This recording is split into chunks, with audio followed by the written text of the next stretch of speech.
الحمد لله نحمده ونستعينه ونستغفره ونؤمن به ونتوكل عليه ونعوذ بالله من شرور أنفسنا ومن سيئات أعمالنا من يهده الله فلا مضل له ومن يضلله فلا هادي له ونشهد أن لا إله إلا الله وحده لا شريك له ونشهد أن سيدنا ومولانا محمدًا عبده ورسوله أرسله بالحق بشيرًا ونذيرًا وداعيًا إلى الله بإذنه وسراجًا منيرًا أما بعد فإن أصدق الحديث كتاب الله وخير الهدي هدي محمد صلى الله عليه وسلم وشر الأمور محدثاتها وكل محدثة بدعة وكل بدعة ضلالة وكل ضلالة في النار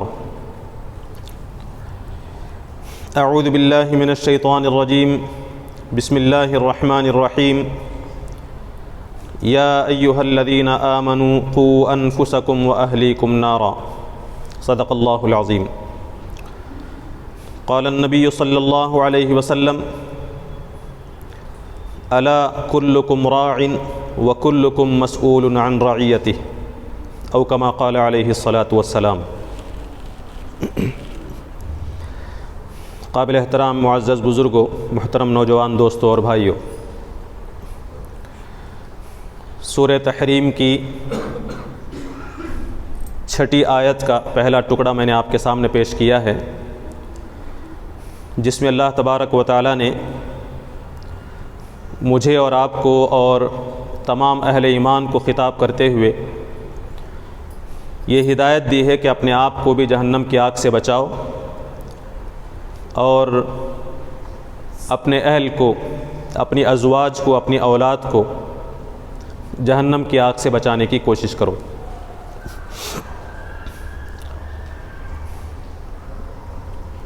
اس کے بعد ایک حدیث میں نے آپ کے سامنے پیش کی، بلکہ حدیث کا ایک ٹکڑا پیش کیا، جس میں نبی کریم صلی اللہ علیہ وسلم نے فرمایا کہ تم میں سے ہر شخص نگران ہے، اور تمہارے ماتحت، تمہارے انڈر میں جو لوگ بھی رہتے ہوں، ان تمام کے سلسلے میں قیامت کے دن تم سے سوال کیا جائے گا۔ اولاد کی تربیت کے متعلق گفتگو کرتے ہوئے اس آیت کو خصوصیت کے ساتھ میں نے آپ کے سامنے رکھا ہے، اور اس سے پہلے 2 خطبات جمعہ کے ذریعے سے اولاد کی تربیت کی اہمیت اور خصوصاً کن امور میں اولاد کی تربیت پر ہمیں خصوصی توجہ دینی چاہیے، اس پر وضاحت کے ساتھ گفتگو کی کوشش کی گئی۔ اب اس سلسلے کو آگے بڑھاتے ہوئے کچھ اور باتیں انشاءاللہ آج میں آپ کی خدمت میں رکھنے کی کوشش کروں گا۔ یہ تو ہم جانتے ہیں کہ اللہ تبارک و تعالی نے اولاد کو بطور امانت ہمارے سپرد کیا ہے، اور جو امانت کسی کے پاس رکھی جاتی ہے، اس امانت کا تقاضا اور اس کا حق یہ ہے کہ اس میں خیانت نہ کی جائے۔ اللہ تبارک و تعالی نے اولاد کو بطور امانت ہمارے سپرد کیا ہے، اور جس وقت یہ اولاد ہمارے حوالے کی گئی تھی، اس وقت یہ اولاد سلیم الفطرت تھی۔ اسلام کی فطرت پر اللہ تبارک و تعالی نے اس اولاد کو پیدا کیا، جیسا کہ نبی کریم صلی اللہ علیہ وسلم نے فرمایا ہے کہ کل مولود یولد علی الفطرہ، کہ ہر بچہ جب وہ پیدا ہوتا ہے تو فطرت اسلام پر پیدا ہوتا ہے، مکمل اسلام پر وہ قائم رہتا ہے، کسی قسم کی خرابی اور کوئی غلط عقیدہ، کوئی غلط تصور اور سوچ اور فکر اس کے اندر نہیں ہوتی۔ گویا کہ اس حالت میں اولاد ہمارے سپرد کی گئی تھی۔ اس امانت کا حق ادا کرنے کا مطلب یہ ہے کہ جب یہ اولاد اللہ تعالیٰ کے حوالے کی جائے تو اسی سلیم الفطرت، اسی فطرت کی سلامتی کے ساتھ اللہ تبارک و تعالیٰ کے حوالے کی جائے، عقائد میں کوئی خرابی نہ ہو، اخلاق و کردار میں کوئی خرابی نہ ہو۔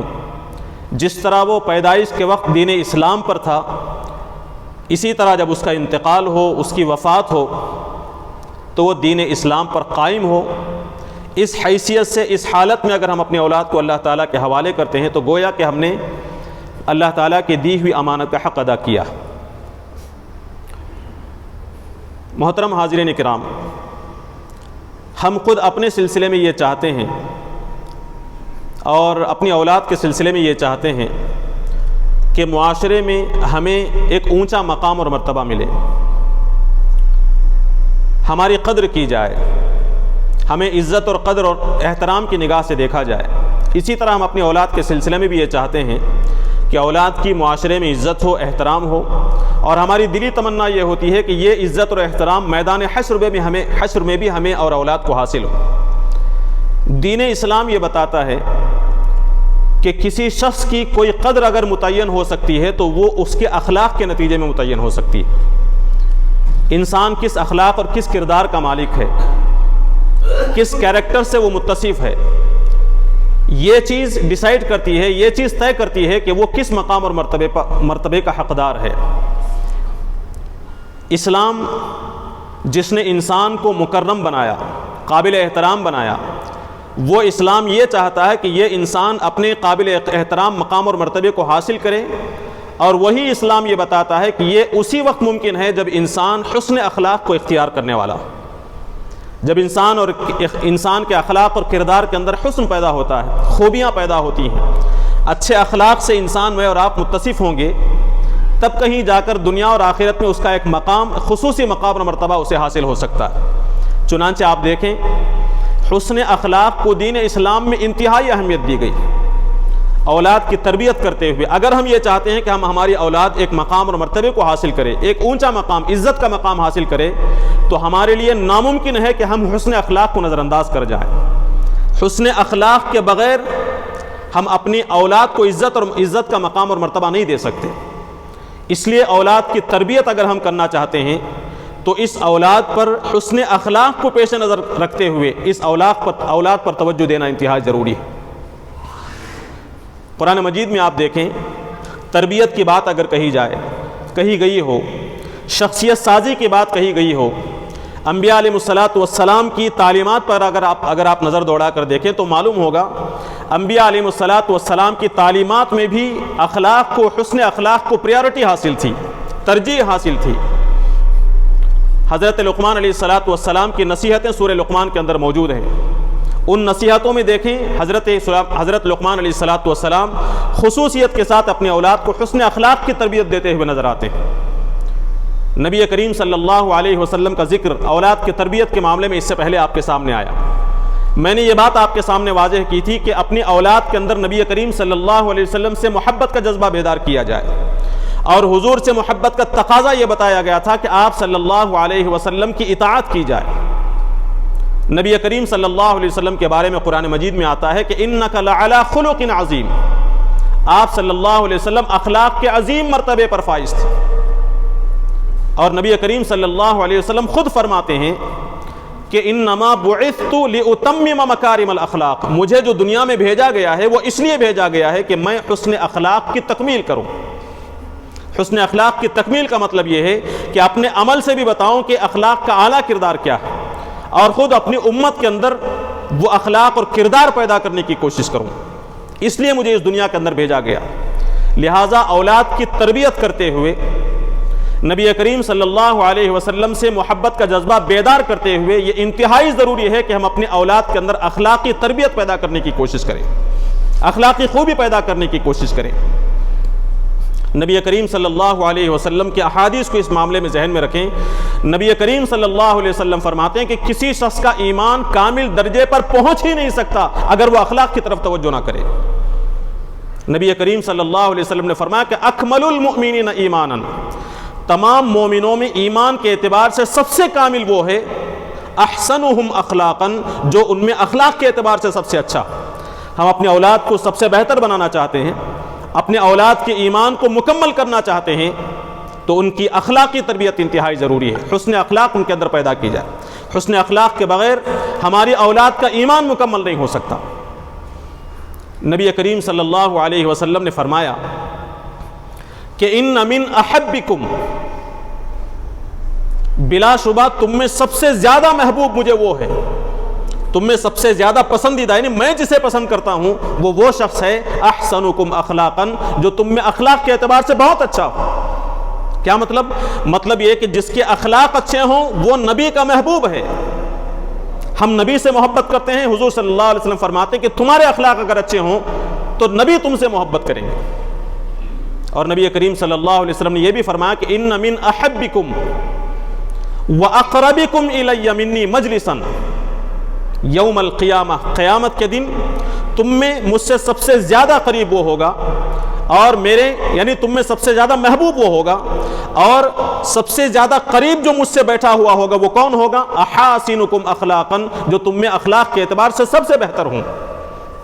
یہ احادیث بتاتی ہیں کہ اخلاق آدمی کو اتنی اونچائی تک لے جاتے ہیں کہ وہ کامل مومن بن جاتا ہے، پھر وہ نبی کریم صلی اللہ علیہ وسلم کی صحبت کا مستحق ہوتا ہے۔ دنیا میں بھی اور آخرت میں بھی انسان کو عزت اور سربلندی کا مقام اگر حاصل ہو سکتا ہے تو حسن اخلاق کے نتیجے میں۔ نبی کریم صلی اللہ علیہ وسلم نے فرمایا کہ ما من شیء یوضع علی المیزان اثقل من حسن الخلق، ترازو میں قیامت کے دن جو میزان رکھا جائے گا، اعمال تولے جائیں گے، اس اعمال نامے میں ترازو میں حسن اخلاق سے زیادہ وزنی کوئی چیز نہیں ہوگی۔ سب سے وزنی اگر کوئی چیز ہوگی تو حسن اخلاق ہوگی۔ تو اولاد کی تربیت کرتے ہوئے ہمیں یہ ضرور پیش نظر رکھنا چاہیے کہ اولاد کے اخلاق کی تربیت کی جائے، حسن اخلاق ان کے اندر پیدا کیا جائے، اور یہ حسن اخلاق صرف اچھے اخلاق کے مقابلے میں نہیں بلکہ برے اخلاق کے مقابلے میں حسن اخلاق کا مظاہرہ کیا جائے۔ یہ وقت کی اہم ترین ضرورت ہے، ورنہ کوئی شخص ہمارے ساتھ اچھا برتاؤ کر رہا ہے، ہم اس کے ساتھ اچھا سلوک کرتے ہیں، یہ کامن چیز ہے، اچھا سلوک تو ہونا چاہیے لیکن اس میں کوئی کمال نہیں ہے۔ کمال یہ ہے کہ لوگ ہمارے ساتھ برا برتاؤ کریں اور ہم ان کے ساتھ حسن اخلاق کا مظاہرہ کریں۔ یہ نبی کریم صلی اللہ علیہ وسلم کی اہم ترین صفت ہے۔ مومنوں کی خصوصیت قرآن میں بیان کی گئی۔ حضور صلی اللہ علیہ وسلم سے کہا گیا کہ اے نبی صلی اللہ علیہ وسلم ادفع باللتی ہی احسن، جب تم لوگوں سے معاملہ کرو، لوگوں سے برتاؤ کرو تو تمہارے ساتھ لوگوں نے جو برتاؤ کیا ہے اس سے بہترین رویہ تمہارا ہونا چاہیے۔ ادفع باللتی ہی احسن، خاص کر یہاں کہا جا رہا ہے کہ اگر لوگ تمہارے ساتھ برا برتاؤ کریں، بد اخلاقی سے پیش آئیں تو تم ان کے ساتھ حسن اخلاق سے پیش آؤ۔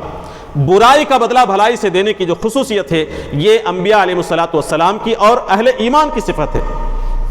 قرآن مجید کے اندر سورہ فرقان اٹھائیں، اس میں اللہ تعالیٰ کے خصوصی بندوں کی صفت بیان کی گئی ہے، رحمان کے بندوں کی صفت بیان کی گئی ہے۔ ان کے بارے میں کہا گیا کہ اذا خاطبهم الجاہلون قالوا سلاما، جب کوئی شخص اپنی جہالت کی وجہ سے غلط رویہ اختیار کرتا ہے، بدسلوکی کرتا ہے تمہارے ساتھ، تو اہل ایمان کی خصوصیت یہ ہے کہ قالوا سلاما، سلامتی کے ساتھ وہاں سے نکل جاتے ہیں، سلام کر کے آگے بڑھ جاتے ہیں، ان کی برائی کے بدلے میں خود اپنی طرف سے بدسلوکی نہیں کرتے۔ تو بچوں کے اندر یہ جذبہ بیدار کرنے کی ضرورت ہے تربیت کرتے ہوئے کہ بچے حسن اخلاق کا مظاہرہ کریں، لوگوں کے ساتھ اچھا برتاؤ ہو، گالی گلوچ نہ ہو، جھگڑا نہ ہو، چغلی نہ ہو، غیبت نہ ہو، جھوٹ نہ بیان کی جائے، اور دوسروں کی عزتوں کو نیلام نہ کیا جائے، دوسروں کا احترام کیا جائے، خوش خلقی سے پیش آنے کی کوشش کی جائے، اور خصوصیت کے ساتھ جو لوگ بچوں کے ساتھ غلط رویہ اختیار کرتے ہوں ان کے ساتھ حسن سلوک کیا جائے۔ اس صفت کو پیدا کرنا اس وقت کی اہم ترین ضرورت ہے۔ تربیت اولاد میں اس چیز کو پیش نظر رکھنا بہت ضروری ہے۔ ایک دوسری چیز جو مجھے آپ کے سامنے آج رکھنی ہے وہ یہ ہے کہ یہ دور فحاشی کا دور ہے، عریانیت کا دور ہے، خرابیاں اور برائیاں دھیرے دھیرے پھیلتی چلی جا رہی ہیں۔ اس کی ایک نہیں ہزاروں لاکھوں مثالیں ہمارے سامنے دی جا سکتی ہیں۔ ایسے دور میں بچوں کے اندر اس فحش اور عریانیت کے اثرات پیدا نہ ہوں، اس سلسلے میں خصوصی توجہ کی آج ضرورت ہوتی ہے۔ اس سے پہلے میں نے آپ کے سامنے یہ بات عرض کی کہ موبائل کے استعمال کے سلسلے میں ان پر خصوصی توجہ دی جائے کہ بچے کیا دیکھ رہے ہیں، کہیں اس موبائل کے برے اثرات کا بچے شکار نہ ہو جائیں۔ وہیں ساتھ ہی ساتھ اس بات کی ضرورت ہے کہ بچے کے رویے، بچے کے اخلاق و کردار سے فحش اور عریانیت کو سپورٹ کرنے والا کوئی عمل نہ ہو۔ بچوں کو یہ سکھایا جائے کہ اللہ تبارک و تعالیٰ کو کس قسم کا کردار پسند ہے۔ عریانیت سے روکنے کے سلسلے میں اسلام نے جو تعلیم دی ہے ان تعلیمات کو بچوں کے ذہن میں بٹھانے کی ضرورت ہے۔ گھر سے نکلتے ہوئے اسلام کی تعلیمات کیا ہیں، گھر میں رہتے ہوئے اسلام کی تعلیمات کیا ہیں، اجنبیوں کا سامنا ہو تو اسلام کی تعلیمات کیا ہیں، بڑے پیار بھرے انداز میں بچوں کو آج سمجھانے کی ضرورت ہے۔ مثال کے طور پر نبی کریم صلی اللہ علیہ وسلم کی یہ تعلیم خصوصیت کے ساتھ بچیوں کے معاملے میں کہ عورتوں کے سلسلے میں نبی کریم صلی اللہ علیہ وسلم نے یہ ہدایت دی ہے کہ جب گھر سے باہر نکلے تو بنٹھن کر نہ نکلیں. قرآن نے کہا کہ اپنے گھروں میں ٹھہری رہیں, باہر نکلیں تو اپنی زیب و زینت کو چھپا کر نکلیں. منع کیا گیا اس بات سے کہ عورت باہر نکلے تو خوشبو لگا کر نکلے, اس سے منع کیا گیا. بچوں اور بچیوں کو سمجھانے کی ضرورت ہے کہ اسلام میں یہ بات پسندیدہ نہیں ہے, کہ اللہ تبارک و تعالیٰ کو یہ بات پسند نہیں ہے کہ بچی جب گھر سے باہر نکلے تو خوشبو لگا کر نکلے. نبی کریم صلی اللہ علیہ وسلم نے فرمایا کہ ایک عورت جب خوشبو لگا کر باہر نکلتی ہے تو وہ فلاں اور فلاں ہے. اس حدیث کے شارحین بتاتے ہیں کہ نبی کریم صلی اللہ علیہ وسلم نے فرمایا کہ جو عورت پھیلنے والی خوشبو لگا کر گھر سے باہر نکلتی ہے تو وہ عورت زانیہ ہے. یہ والدین کے ذہن میں ہو. ہمارے بچے اور بچیاں گھر سے باہر نکلتی ہیں تو کس طرح نکلتی ہیں, ان کا لباس کیسے ہوتا ہے. لباس کے سلسلے میں یہ ذہن میں رکھنے کی ضرورت ہے کہ لباس کا مقصد کیا ہے. قرآن مجید نے کہا یا بنی آدم, اے آدم کی اولاد, قد انزلنا علیکم لباسا یواری سوآتکم, کہ ہم نے تمہارے اوپر لباس کو نازل کیا. کیوں نازل کیا؟ لباس بھیجنے کا مقصد کیا ہے؟ یواری سوآتکم, تاکہ وہ تمہارے قابل شرم حصوں کو چھپائے. لباس قابل ستر حصوں کو چھپانے کے لیے ہے, ظاہر کرنے کے لیے نہیں. لباس پہننے کے بعد اس کا ستر چھپ جائے. وریشا, اور لباس زینت کے لیے بھی ہے جبکہ حدود کے اندر ہو. قرآن مجید نے کہا لباس زینت کے لیے نازل کیا گیا ہے, لیکن زینت کی حدود کیا ہے خود قرآن مجید بتاتا ہے, نبی کریم صلی اللہ علیہ وسلم کی تعلیمات بتاتی ہیں. اور فرمایا وریشا, یہ لباس موسمی اثرات سے حفاظت کے لیے ہم نے تمہارے لیے نازل کیا. اور آگے فرمایا وَلِبَاسُ التَّقْوَى ذَلِكَ خَيْرٌ, سب سے بہتر یہ ہے کہ آدمی کے پاس تقوی کا لباس ہو. تقوی کا لباس سب سے بہترین لباس ہے. اس آیت کی تشریح میں شارحین بیان فرماتے ہیں, مفسرین بیان فرماتے ہیں کہ اسلام کے اندر لباس کا اہم ترین مقصد یہ ہے کہ آدمی اپنے عورت اور مرد اور عورت اپنے ستروں کو چھپائیں. لباس پہننے کے بعد ان کا ستر ظاہر نہ ہو, اور لباس ایسا نہ ہو جس سے فخر اور گھمنڈ ظاہر ہوتا ہو, ایسا نہ ہو جس سے دیگر مذاہب کی علامت ظاہر ہو رہی ہو. اور لباس کے ذریعے سے, سادہ لباس کے ذریعے سے ایک شائستگی ٹپک رہی ہو, فخر و غرور کی علامت نہ ہو. اور لباس ایسی بیمار ذہنیت پیدا کرنے والا نہ ہو کہ جس کے نتیجے میں مرد عورت بننے کی کوشش کرتا ہے اور عورت مرد بننے کی کوشش کرتی ہے. اس لیے نبی کریم صلی اللہ علیہ وسلم نے مردوں کو عورتوں کی مشابہت اختیار کرنے سے منع فرمایا, لباس میں بھی اور دیگر معاملات میں بھی, اور عورتوں کو مردوں کی مشابہت اختیار کرنے سے بھی منع فرمایا. اس سے یہ اشارہ ملتا ہے کہ عورت اس کی اپنے لباس میں زیادہ اچھی لگتی ہے, مرد اپنے مردانہ لباس میں زیادہ اچھا لگتا ہے. مردوں کو عورتیں بنانے کی کوشش نہ کی جائے, عورت کو مرد بنانے کی کوشش نہ کی جائے.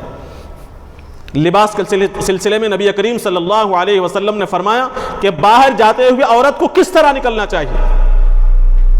یہ جو لباس کی آیات ہیں, لباس کے سلسلے میں نبی کریم صلی اللہ علیہ وسلم کی تعلیمات ہیں, اسے پیش نظر رکھیں. اور افسوس کے ساتھ یہ کہنا پڑتا ہے کہ ہم میں سے بعض خاندان ایسے ہیں, ہم میں سے بعض لوگ ایسے ہیں جو اس معاملے میں شریعت کی تعلیمات کا لحاظ نہیں رکھتے. گھر سے باہر نکلتے ہوئے خوب بنٹھن کر ہماری عورتیں نکلتی ہیں, خوب میک اپ کر کے باہر نکلتی, جبکہ زیب و زینت اپنے شوہروں کے لیے ہے. گھر سے باہر کے مردوں کے لیے, نامحرموں کے لیے, اجنبیوں کے لیے زیب و زینت اختیار کرنے کی اجازت نہیں ہے. کھلی بات یہ ہے کہ اجنبیوں کے سامنے زیب و زینت کا اظہار کرنا حرام ہے, قرآن نے کہا, نبی کریم صلی اللہ علیہ وسلم نے فرمایا. لیکن ہمارے لیے افسوس کی بات یہ ہے کہ شوہروں کے سامنے زیب و زینت, محرموں کے سامنے زیب و زینت اختیار کرنے کے بجائے زیادہ زیب و زینت اجنبیوں کے سامنے ہوتا ہے. گھر سے باہر نکلتے ہوئے, شادی بیاہ میں جاتے ہوئے ہم بنٹھن کر, نہ صرف ہے کہ ہم نکلتے ہیں, اپنے بچوں کو خوب سپرے لگا کر, خوشبو لگا کر, میک اپ کر کے بچوں اور بچیوں کو باہر لے جاتے ہیں. اور بچیاں جب باہر نکلتی ہیں, افسوس کی بات یہ ہے کہ ہم اپنی بچیوں کو تنگ لباس, نہایت تنگ لباس پہنا کر گھر سے باہر لے جاتے ہیں, جبکہ نبی کریم صلی اللہ علیہ وسلم نے فرمایا جس طرح براہنہ ہونا ناجائز ہے, اسی طرح تنگ لباس کا پہننا بھی ناجائز ہے.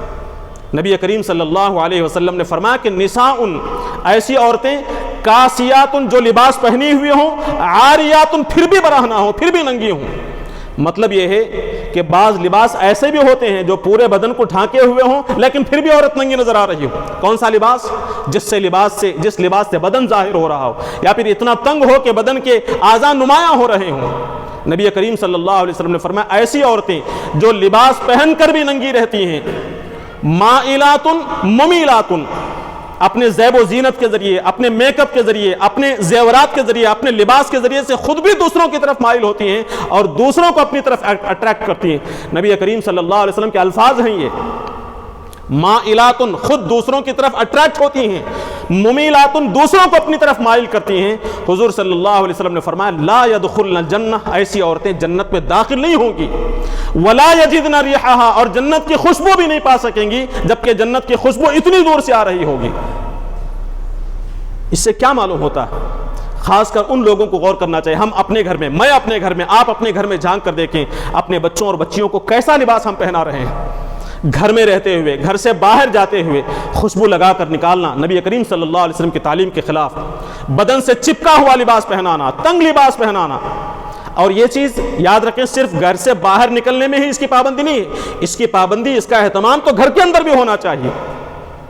گھر میں بھی اس بات کی اجازت نہیں ہے کہ بچے اور بچیوں کو تنگ لباس پہنایا جائے، یا پھر ایسا لباس جسے بدن کے اعضاء ظاہر ہو رہے ہوں، سطر ظاہر ہو رہا ہو، اس طرح تو گھر میں بھی ایسا لباس پہنانے کی اجازت نہیں ہے۔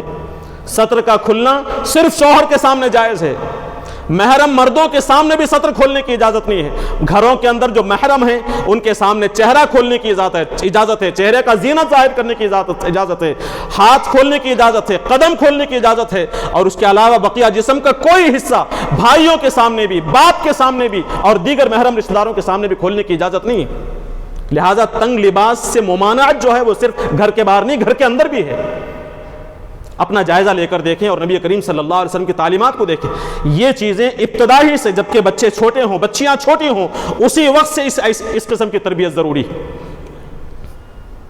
یہ بتایا جائے کہ محرم رشتہ دار کون ہیں، نامحرم کون ہیں، محرموں کے ساتھ واسطہ کیسے ہونا چاہیے، نامحرموں سے تعلقات کیسے ہونے چاہیے، یہ بچپن ہی سے اس کی تربیت ہونی چاہیے۔ آپ سوچیں گے چھوٹی چھوٹی بچیاں، اتنی کم عمر بچیاں، 6 سال کی، 5 سال کی، 4 سال کی، 10 سال کی، ایسی بچیوں کے سلسلے میں اتنی سختی کی کہاں اجازت ہے؟ میں آپ کو ایک حدیث آپ کے سامنے رکھوں، اس سے پہلے بھی وہ حدیث آپ کے سامنے آئی ہے۔ نبی کریم صلی اللہ علیہ وسلم نے نماز کے سلسلے میں کیا حکم دیا؟ فرمایا کہ مروا اولادکم وہم ابناء 7 سنین، فرمایا کہ اپنی اولاد کو نماز کا حکم دو جبکہ وہ 7 سال کے ہوں، جبکہ نماز 14-15 سال میں فرض ہو رہی ہے۔ نماز کا حکم کب دیا جا رہا ہے؟ 7 سال کی عمر میں۔ چلیے حکم کی بات ہے، آگے اللہ کے نبی صلی اللہ علیہ وسلم فرمایا وَضْرِبُوهُمْ عَلَيْهَا، ان بچوں کو مارو اگر وہ نماز نہیں پڑھتے۔ کب؟ وَهُمْ أَبْنَاءُ 10، جبکہ وہ 10 سال کے ہوں۔ ابھی نماز فرض ہونے میں 5 سال باقی ہے، 4 سے 5 سال باقی ہیں۔ اب 10 سال کی عمر میں نبی کریم صلی اللہ علیہ وسلم نے فرمایا کہ 10 سال کی عمر میں بھی اگر بچہ نماز نہیں پڑھتا تو اسے مارو۔ کیوں؟ اس لیے کہ نماز کی وہ اہمیت ہے، جو چیز جتنی زیادہ اہم ہوتی ہے اس کی تیاری اتنی ہی وقت سے پہلے شروع ہو جاتی ہے۔ اسی طرح اخلاق اور کردار کے اندر اچھائی پیدا کرنا، فحاشی اور عریانیت سے بچانے کی کوشش کرنا انتہائی اہم اور ضروری ہے۔ اس وجہ سے اللہ کے نبی صلی اللہ علیہ وسلم نے اسی حدیث میں یہ بات بیان فرمائی کہ وَفَرِّقُوا بَيْنَهُمْ فِي الْمَضَاجِعِ، اسی حدیث میں، جس حدیث میں آپ نے فرمایا کہ 7 سال کی عمر میں بچوں کو نماز کا حکم دینا چاہیے، اس پر غور کریں آپ۔ 10 سال کی عمر میں بچے نماز نہ پڑھیں تو انہیں مارنا چاہیے، اس کے فوراً حضور نے فرمایا فرقوا بینہم فی المضاجع، بچے جب 10 سال کی عمر کو ہو جائیں تو ان کے بستروں کو الگ کر دو۔ لڑکوں کے، لڑکیوں کے بالغ ہونے میں ابھی چند سال باقی ہیں، لڑکے کے بالغ ہونے میں ابھی 4-5 سال باقی ہیں۔ اللہ کے نبی صلی اللہ علیہ وسلم فرماتے کہ ان کے بستر الگ کر دو۔ اب یہ 10 سال کا لڑکا اپنی بہن کے ساتھ نہ سونے پائے، اپنی ماں کے ساتھ نہ سونے پائے۔ یہ نبی کریم صلی اللہ علیہ وسلم کا فرمان ہے۔ کیوں؟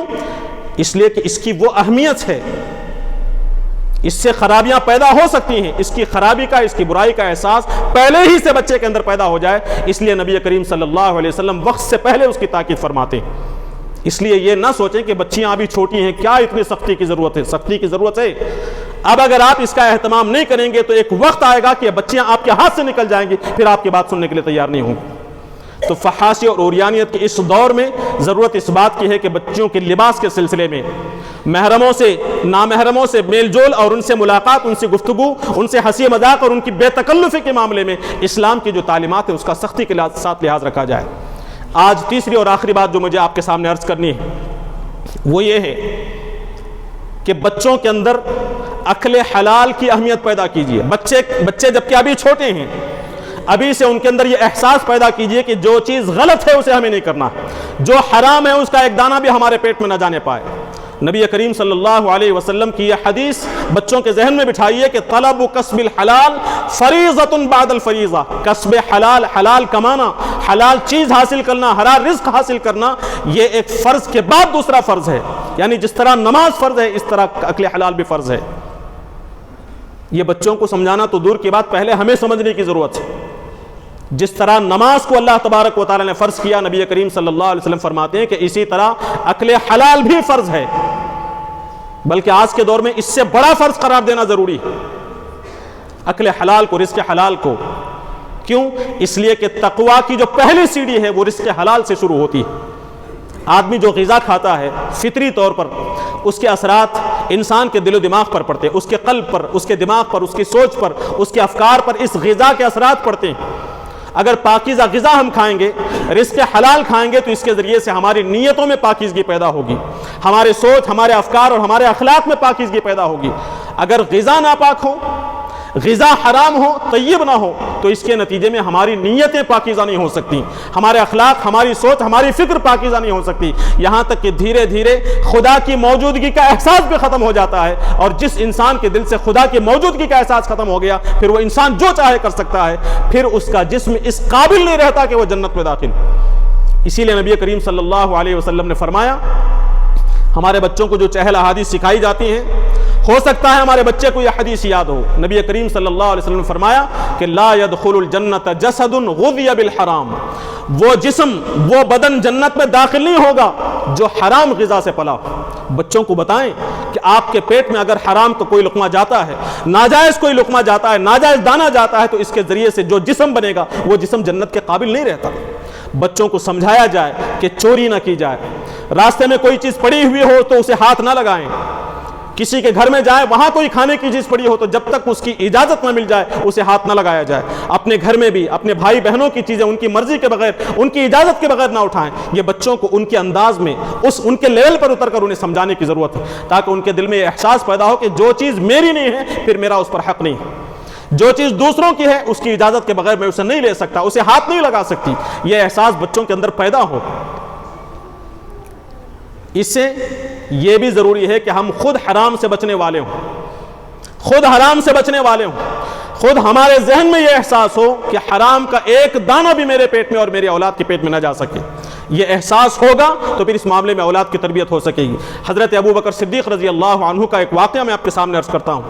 حضرت ابو بکر صدیق رضی اللہ عنہ صرف ابو بکر نہیں ہیں بلکہ صدیق ہیں.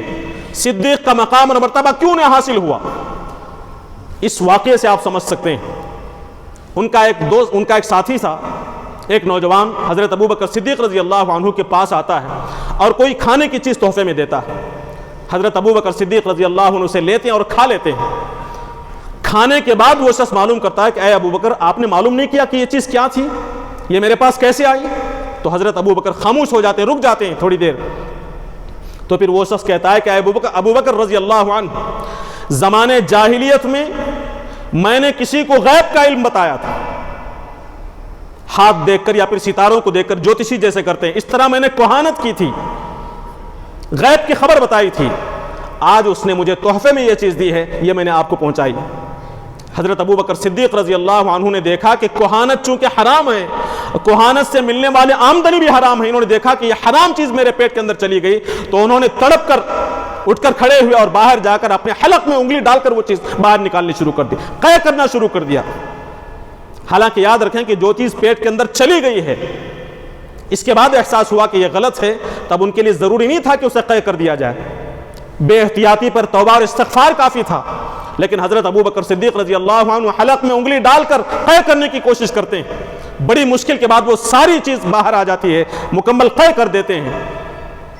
اس کے بعد وہ کہتے ہیں، حضرت ابو بکر صدیق رضی اللہ عنہ یہ فرماتے ہیں کہ اگر یہ چیز نہ نکلتی یا پھر اس چیز کو نکالتے نکالتے میری جان بھی چلی جاتی تو میں یہ چیز ضرور باہر نکالتا. یعنی مجھے مر کر بھی اگر یہ نکالنا پڑتا تب بھی میں باہر نکالتا. کیوں؟ اس لیے کہ میں نے نبی کریم صلی اللہ علیہ وسلم سے سنا ہے کہ کل جسد نبت من سحت کانت النار اولا به، ہر وہ جسم جو حرام غذا سے پلا ہو وہ جہنم کے قابل ہوتا ہے. میں نہیں چاہتا تھا کہ یہ حرام غذا میرے پیٹ میں باقی رہے اور اس سے میرے جسم کو غذا ملے اور میں جہنم میں چلا جاؤں. مجھے یہ بات پسند نہیں تھی. نبی کریم صلی اللہ علیہ وسلم حضرت حسن رضی اللہ عنہ کو دیکھتے ہیں کہ صدقے کا کھجور ہے اسے اٹھا کر منہ میں رکھ لیا، بچے ہیں ابھی، صدقے کا کھجور کھا لیا تو نبی کریم صلی اللہ علیہ وسلم نے فوراً روکا، تھوک دو، فرمایا بخ بخ، عربی زبان میں تھوک دو۔ پھر ان سے کہا کہ کیا تم نہیں جانتے کہ بنی ہاشم کے لیے صدقے کا کھجور ناجائز ہے؟ صدقے کا مال بنو ہاشم نہیں کھا سکتے، یعنی جو چیز حرام تھی اس بچے کے منہ سے نکلوا دیا نبی کریم صلی اللہ علیہ وسلم نے۔ یہ تربیت آج بچوں کی دینی ضروری ہے، اس قسم کی تربیت ہو، بچوں کے دل میں یہ احساس پیدا کیا جائے کہ جو حرام ہے وہ ہمارے لیے لائق نہیں ہے، ہم اس کے قابل نہیں ہیں۔ اور خصوصیت کے ساتھ ہماری ماؤں کو اس کا اہتمام کرنا چاہیے، ہماری مائیں خاص طور پر اس پر توجہ دیں۔ سلف کی ماؤں کے بارے میں آتا ہے کہ باپ یا شوہر جب گھر سے باہر نکلتا کمانے کے لیے تو مائیں، عورتیں اپنے شوہروں کو روک لیتی اور یہ کہتی ہیں کہ یا عبداللہ، اے اللہ کے بندے، اتق اللہ فینا، ہمارے معاملے میں اللہ سے ڈرو، تم کمانے کے لیے جا رہے ہو، کمائی کے معاملے میں، کسب حلال کے معاملے میں ہم اللہ تعالیٰ سے ڈرو۔ واللہ، خدا کی قسم، انا لنصبر علی الجوع، ہم بھوک برداشت کر لیں گے، پیاس برداشت کر لیں گے، لا نصبر علی النار، جہنم کی آگ برداشت نہیں کریں گے۔ کماتے وقت حلال اور حرام کی تمیز رکھو، یہ مائیں کہہ کر بھیجا کرتی تھی، اور انہی ماؤں کے نتیجے میں عظیم الشان شخصیات پیدا ہوئی۔ حضرت عمر بن عبدالعزیز رحمۃ اللہ علیہ کا نام آپ نے سنا ہے، جنہیں خلیفہ خامس کہا جاتا ہے، 5واں خلیفہ کہا جاتا، انتہائی زاہد، انتہائی متقی، پرہیزگار، جن کا دور حکومت عدل و انصاف سے بھرپور تھا۔ یہ عمر بن عبدالعزیز کیسے پیدا ہوتا ہے؟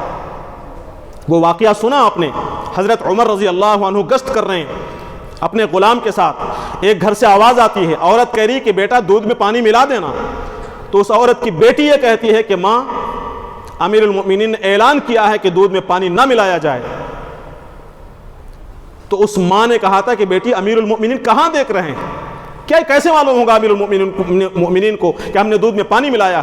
تو اس بیٹی نے کہا تھا کہ امیر المؤمنین اگر موجود نہیں ہے، ان کا کوئی کارندہ یہاں موجود نہیں ہے، تو اللہ تعالیٰ تو موجود ہے، اللہ تو دیکھ رہا ہے۔ یہ بات جب حضرت عمر بن خطاب رضی اللہ عنہ نے سنی تھی، سننے کے بعد انہوں نے یہ فیصلہ کیا کہ یہ جو لڑکی ہے جسے خدا کا اتنا خوف ہے، یہ میرے بیٹے عاصم کے قابل ہے، اپنے بیٹے عاصم سے اس کا نکاح کر دیا۔ یہ وہ عورت ہے کہ جس کے پیٹ سے جو بیٹی پیدا ہوئی، وہ بیٹی حضرت عمر بن عبدالعزیز رحمۃ اللہ علیہ کی ماں تھی۔ اس بیٹی کو عمر بن عبدالعزیز رحمۃ اللہ علیہ کی ماں بننے کا شرف حاصل ہوا۔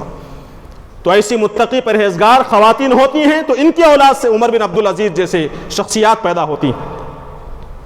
تو حرام کے معاملے میں ایک اور بات میں کہہ کر اپنی گفتگو کو ختم کروں گا۔ پرہیز صرف حرام سے نہیں بلکہ اسلامی تعلیمات تو یہ بتاتی ہیں کہ جس کے حرام یا حلال ہونے میں شبہ ہو اس سے بھی پرہیز کرنا ضروری ہے۔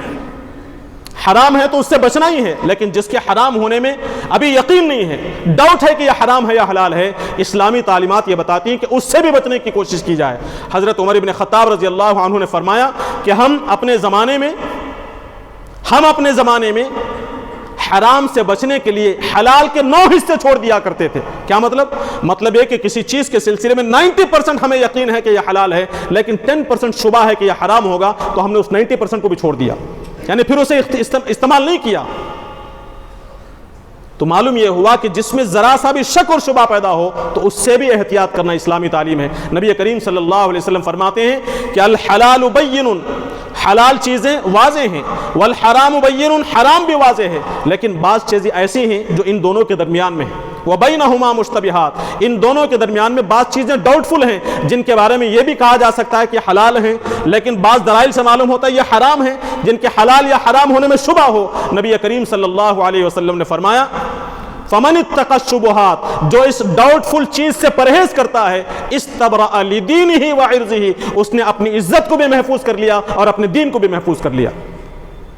ہم اگر اپنے دین کو محفوظ کرنا چاہتے ہیں، اپنے اولاد کے دین کو محفوظ کرنا چاہتے ہیں، تو حرام سے بچانا تو ہے ہی، لیکن جو چیز ڈاؤٹ فل ہو، اس کے حلال یا حرام ہونے میں شک ہو، اس چیز سے بھی بچانے کی کوشش کی جائے تاکہ ہماری اولاد کی عزت محفوظ رہے، ہمارے اولاد کا دین محفوظ رہے۔ قابل احترام حاضرین کرام، حرام اور حلال اس کی تمیز بچوں کے اندر پیدا کرنا، اس کا بھی آغاز ابتدا ہی سے ہو جبکہ ابھی بچے چھوٹے ہیں۔ آپ ان کے ذہنوں میں یہ بات ڈالیں گے کہ ہر مشکوک چیز سے بھی بچنا ضروری ہے تو یقیناً ہماری اولاد حرام سے بچے گی، اور اس معاملے میں ہم اللہ تعالیٰ کے یہاں کامیاب ہو سکیں گے۔ قابل احترام حاضرین کرام، آخر میں پھر ایک حدیث آپ کے سامنے رکھ کر اپنی گفتگو کو ختم کرتا ہوں۔ نبی کریم صلی اللہ علیہ وسلم نے فرمایا، الا آگاہ ہو جاؤ، کلکم راع، تم میں سے ہر شخص نگران ہے، ہر شخص ذمہ دار ہے، وکلکم مسئول عن رعیتہ، اور تم میں سے ہر شخص سے قیامت کے دن اپنے ماتحت کے بارے میں، اپنی اولاد کے بارے میں، اپنی بیوی بچوں کے بارے میں قیامت کے دن سوال ہوگا۔ آخرت میں جو سوال ہوگا اس کا ایک بہترین جواب ہم تیار رکھیں۔ اس کے لیے ضروری ہے کہ اولاد کی تعلیم و تربیت کے سلسلے میں ہم سنجیدہ ہوں۔ اللہ تعالیٰ سے میں دعا کرتا ہوں کہ اللہ تبارک و تعالیٰ اولاد کی بہترین تعلیم و تربیت میں اللہ تبارک و تعالیٰ ہماری مدد و نصرت فرمائے۔ جو امانت فطرت کی سلامتی کے ساتھ اللہ تبارک و تعالیٰ نے ہمیں ہمارے سپرد کی تھی، اسے اللہ تبارک و تعالیٰ کے حوالے پوری امانت داری کے ساتھ کرنے کے اللہ تعالیٰ ہمیں توفیق اور سعادت نصیب فرمائے۔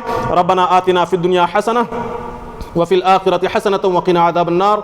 بارك الله لنا ولكم في القرآن العظيم ونفعنا وإياكم بالآيات والذكر الحكيم، إنه تعالى جواد كريم ملك بر رؤوف۔